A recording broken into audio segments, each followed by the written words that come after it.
In front of me is ULEFONE Note 13P, and today I would like to show you how you can manage easy mode on this device. First of all, you need to look for Easy Launcher app, and when you find it, just click on it. As you can see, after that, easy mode is now on. If you were to go back into the standard one, you need to select settings over here next to photos and tap on exit the desktop. So sorry, misclick.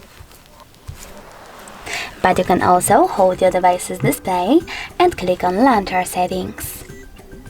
Then choose this switcher next to Easy Launcher and disable it the same way.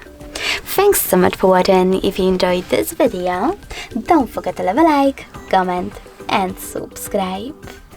Bye!